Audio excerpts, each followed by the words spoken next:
ETF index mutual funds నేర్చుకుని stock మార్కెట్లో రాణించాలనుకుంటున్నారా? వెంటనే ఈ నెంబర్కి కాల్ చేయండి. నమస్తే రమగారు. నమస్తే జయ. రమగారు, సాధారణంగా ఏదైనా చెడ్డ పనులు చేయటం, అబద్ధాలు చెప్పటం లేదా దొంగతనాలు చేయటం ఇవి చేసేస్తూ ఉంటారు. అది అలవాటైన వాళ్ళు దాని నుంచి బయటకు రాలేకపోతారండి. కానీ దీనివల్ల ఈ ఇబ్బంది వస్తుంది, ఫ్యూచర్లో ఇది జరగచ్చు, లేకపోతే ఈ ఆపద వస్తుంది ఇది చేయటం వల్ల, అలా తెలిస్తే వీళ్ళు మారతారంటారా? కొంతమంది మారతారు జయ. మారడానికి ప్రతి వాళ్ళకి అవకాశాలు వస్తాయి. ఉపయోగించుకుంటారా లేదా? ఉపయోగించుకునేవాడు వాడి అదృష్టం. వాడు దొంగగానే బతకాలని ఉంటే వాడు మారడు.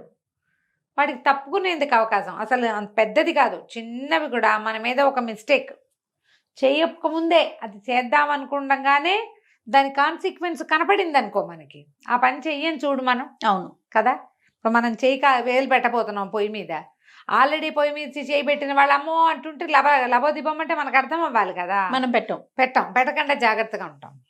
ఇది అందరూ చేస్తారా అంటే చేయకపోవచ్చు, కానీ కొంతమంది చేయటానికి మంచి అవకాశం ఉంది జయ. తెలియాలి కాన్సిక్వెన్స్, దీనివల్ల రేపొద్దున ఏం రాబోతోంది అని. మంచి సరదా కథ ఉంది, చెప్తాను చూడు. ఒక పల్లెటూరులో ఒక కుర్రాడికి పెళ్ళయింది కొత్తగా. అబ్బాయి పేరు రాము, భార్య పేరు సీత అనుకుందాం. రాము సీత పెళ్లి చేసుకున్నారు కొత్తగా.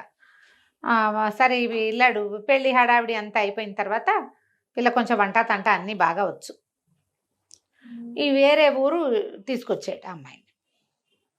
సరే వేరే ఊరు తీసుకొచ్చాక ఆ అబ్బాయి పొద్దున్నే వెళ్ళిపోయేవాడు ఉద్యోగానికి, సాయంకాలం వచ్చేవాడు. అంత పెద్దగా ఇది కాదు, ఏమంటారు దాన్ని,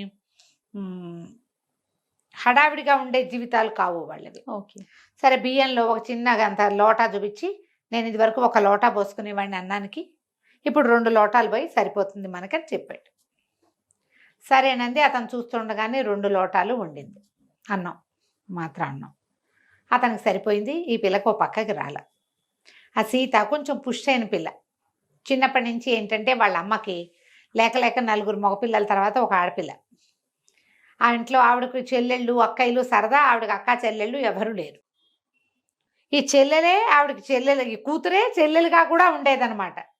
దాంతో ఆవిడ కాకి ముద్ద, పిల్లి ముద్ద, తాతయ్య ముద్ద, బాబాయ్ ముద్ద అని కూరి కూరి కూరి కూరి బాగా అన్నం తినడం అలవాటు చేసింది.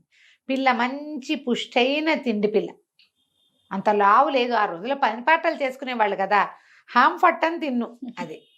ఈ అబ్బాయి ఏమో 2 లోటాలు పోయిచ్చాడు. ఆ వచ్చిన అన్నం ఎంత మొగుడు తినాలా? అబ్బాయి వాట తినేసాక ఆ గ్లాస్ అన్నం దానికి ఒక మూలకు వచ్చేది కాదు. దాని గ్లాస్ దానికి ఉండేది, అయినా కూడా చాలదు దానికి, సరిపోదు. ఓకే.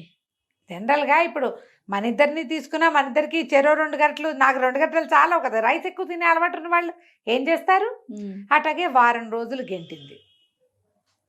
ఇంటి దగ్గరే అతని పని, ఎంతసేపు వచ్చేసేవాడు. ఓహో, వండుకుని తింటాను కూడా. వారం రోజుల పాటు అట్లాగే ఉంది. వారం రోజులు దానికి నిస్త్రాణ, ఆకలి ప్రాణం పోతున్నట్టు ఉండటం. ఎప్పుడెప్పుడు ఏం తినేద్దామంటే, కొత్త పెళ్ళైన పిల్ల ఏమేమి వండేసుకుంటుంది. అప్పచ్చులు పప్పలు ఉండద్దు. అదే. సరే ఏం చేసింది, ఒకరోజు రాత్రి మొగుడు పడుకున్నాక అబ్బాయి మంచి గాఢమైన నిద్ర, లేచేవాడు కాదు. చల్లగా వంటింటికి వెళ్ళి కాస్త పొయ్యి రాజేసుకుని ఒక గిన్నెడు అన్నం వండుకుని, అంత మాగాయ అన్నమో చింతకాయ అన్నమో కలుపుకొని తిని అమ్మయ్య అని పడుకుని. రాత్రుళ్ళు నిద్ర పట్టదు. అవును, ఆహారపు అలవాట్లు ఉన్న వాళ్ళకి రాత్రిళ్ళు నిద్ర పట్టదు. ఆ మాత్రం మజ్జిగాన్నం పడకపోతే కుదరని జాతి కొంతమంది ఉంటారు. ఇక రోజు అట్లాగే వండుకు తినేది. మొగుడు నిద్రపోయేవాడు. పగలైతే అతను ఏ క్షణాన్ని వచ్చేస్తాడో తెలియదు. వాకిట్లోనే వడ్రంగం పనిచేసేవాళ్ళు. అతను వడ్రంగి. ఎక్కడికైనా వెళ్తే వెళ్ళేవాడు. వెళ్ళినప్పుడు, వెళ్ళకపోతే ఎదురుగుండానే కార్ఖానాలు ఉండేవి, అక్కడే పనిచేసి వచ్చేసేవాడు. ఇప్పుడు ఏం చేయాలి? పగలు దొంగబోతే ఇంటి తినలేదు, రాత్రిపూటే వండుకు తినేది. కొద్ది రోజులు గడిచాక ఒకనాటి రాత్రి ఏం చేసింది, లేచి 12 గంటలకి పొంగల్ వండుకుంది. సరే పొంగల్ వండుకున్నాక, పొంగల్ వేడిగా ఉంటుంది, ఊదుకుని ఏం తింటాం? ఈ లోపల గిన్నె తోముకోవాలి కదా. తెల్లవారి ఈ గిన్నెలు పడితే ఈ గిన్నెలో ఏం చేసావే అంటాడు మొగుడు.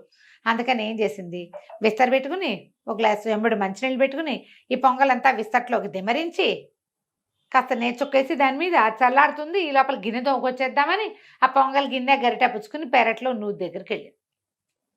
ఇంతలో ఒక దొంగవాడు లోపలికి ప్రవేశించాడు. ఓహో. ఈ అమ్మాయి చిన్న వెలుతురులో వండుకోవటం అవి దానికి బాగా తెలుసు. ఒక మాదిరి వెలుతురు ఉంది అంతే. ఈ గిన్నె తోమిన గిన్నె చేత్తో పుచ్చుకొచ్చేసరికి కనపడ్డాడు. ఇంకేముంది, ఏం చేయాలో తెలియలే. ఎవడరా నువ్వు అంతే అనేసరికల్లా అర్ధరాత్రి వాడికి అర్థమైంది. ఇది వెస్తట్లో ఉన్న పొంగల్ చూసేసరికి ఇక్కడ ఏదో జరుగుతోందని తెలిసింది. ఏం జరుగుతోందో తెలియలే.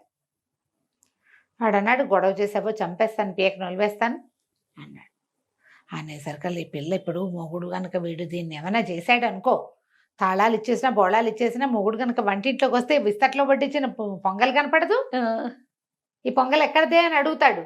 చెప్పేయాల్సి విషయం బయటపడిపోతుంది. దొంగ తిండి బయటపడిపోతుందని. ఏం చెప్పింది, మాట్లాడకండి. ఈ లోపల బయట ఎవరో నడిచొస్తున్నారు. రక్షక భటులు వెంటబడ్డారు. నువ్వు కిక్కురు మనకుండా ఉండండి అన్నాడు. రక్షక భటులు వెంటబడ్డారంటే లోపలికి రాకుండా ఉంటారా? మా ఆయన అసలే మంచివాడు కాదు, నోరు మూసుకుని కూర్చో పీట మీద అని పీట వేసి కూర్చోబెట్టేసింది. వాడు విస్తట్లో వడ్డించిన పొగలు చూస్తే నెయ్యి వాసన వస్తుంది, గుమగుమలాడుతోంది. తింటా మొదలుపెట్టాడు. మొదలు పెట్టేసరికల్లా ఈ లోపల ఏమైంది, బయట నుంచి తలుపు శబ్దమైంది. 2-3 రక్షక భటులు మాట్లాడుకుంటూ వస్తున్నారు. మాటలు వినపడ్డాయి. తలుపు టకటకలాడేసరికి ఇతను లేచాడు. లేచేసరికి వంటింటో దీపం పెద్దదిగా చేసింది. పక్కన పెళ్ళాం లేదు. ఏమిటా అని వంటింటోకి వెళ్తే పీట మీద కూర్చుని తింటున్నాడు ఒకడు. పక్కన ఈ అమ్మాయి వచ్చింది. ఎవరే సీత ఈ టైంలో అన్నాడు. అనగానే ఆ సీత వెంటనే చెప్పింది, అది కాదు, మా దూరం నుంచి వచ్చాడు మా పిన్ని కొడుకు, మీరేం లేస్తారులే అని లేపలేదు, దబదబా కాస్త పొంగల్ వండి పెట్టానండి, పిచ్చి వెధవా ఇప్పుడే తింటున్నాడు. ఈ కూతురు కుర్రాడు అన్నాడు. అవును బావా, మీ పెళ్ళప్పుడు మా వైపు వరదలు వచ్చాయి, రాలేకపోయాను, ఏరు దాటి రాలేకపోయాను. అక్క నేను కబుర్లు చెప్పుకుంటున్నావు, తెల్లవారి నీతో మాట్లాడచ్చులే అనుకున్నాను, ఈ వైపు దారేనని మా పెద్దమ్మ చెప్తే అడ్రస్ చూసుకుని వచ్చాను అన్నాడు. ఈ లోపల తలుపు బయట నుంచి తలుపు తలుపు అని కొడుతున్నారు.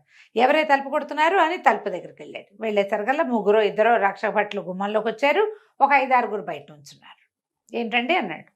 మాటలు వినపడుతున్నాయి. అర్ధరాత్రి పూట మీ ఇంటికి ఎవరు వచ్చారు ఏమిటి అనేసరికల్లా, అబ్బాయి మా ఆవిడ పింతల్లి కొడుకండి, ఆవిడ ఏదో వంట చేసి పెట్టింది, అన్నాళ్ళు అన్నం తింటున్నాడు, లేటుగా వచ్చాడు, ఆలస్యంగా వచ్చాడు, మా వాళ్ళే అంటే ఇటువైపు ఎవరన్నా పరిగెత్తుకొచ్చారండి. ఎవరు రాలేదండి, మా ఇంటికి చుట్టం వచ్చాడు అంతేనన్నాడు.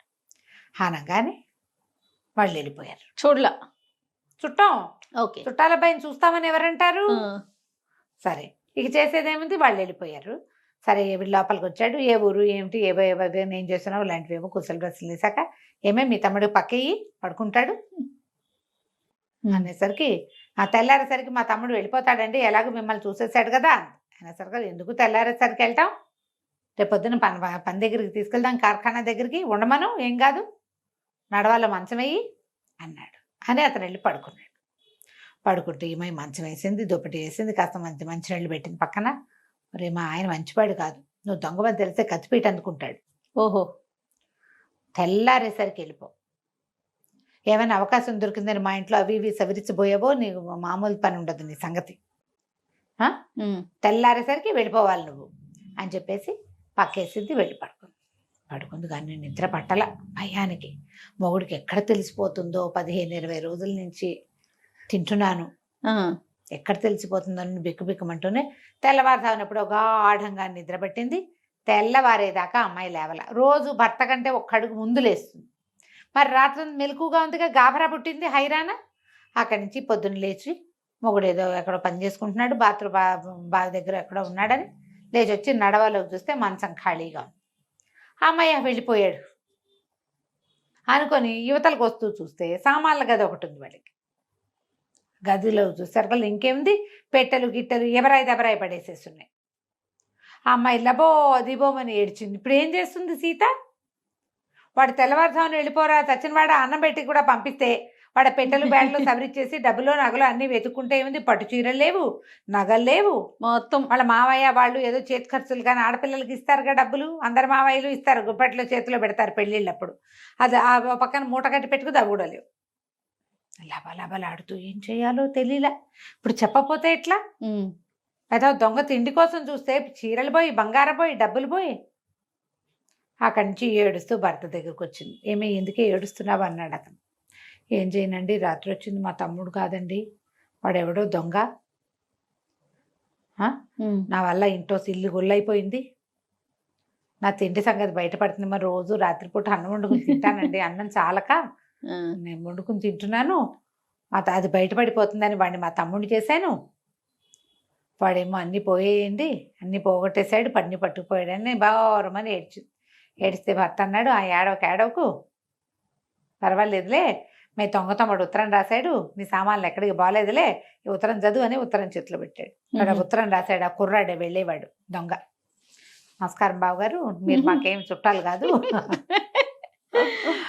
చాలా ఉద్యోగాల కోసం ప్రయత్నం చేశాను, ఎక్కడికి వెళ్ళినా సరే ఈ చిన్న పని నేను చేయటం ఏమిటి అని ప్రెస్టేజ్కి పోయాను, నా గౌరవానికి సరిపోదని ఏ పనులు చేయక డబ్బు అవసరాలు తీవ్రమైపోయి పని చేసుకుని బతకడానికి అహంకారం అడ్డమొచ్చి దొంగతనానికి దిగాను.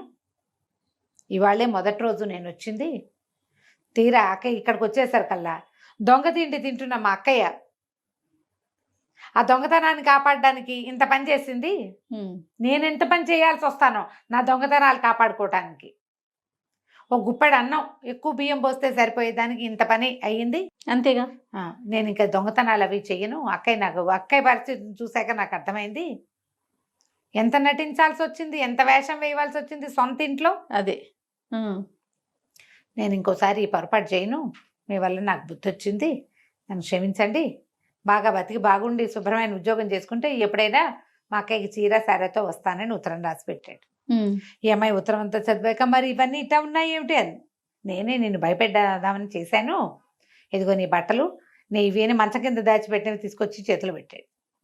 నువ్వు దొంగతనం తినక్కర్లేదు, నాకు మొదటి రోజుల్లోనే తెలుసు, సరే అంటం ఎందుకు లేని ఊరుకున్నాను, అది కొంప ముంచి ఎందుకు తెచ్చావు నువ్వు కూడా నాకేం అక్కర్లేదులే, నీకు కావాల్సినట్టుగా వండుకో, నువ్వు చేసుకునే రకరకాల రుచులైన వంటకాలు రోజు వాసనలు మాత్రమే వస్తున్నాయి, నాకు కూడా పెడుతూ ఉండు కాస్త అని చెప్పాడు. సూపర్. కంచకి మనం ఇంటికి.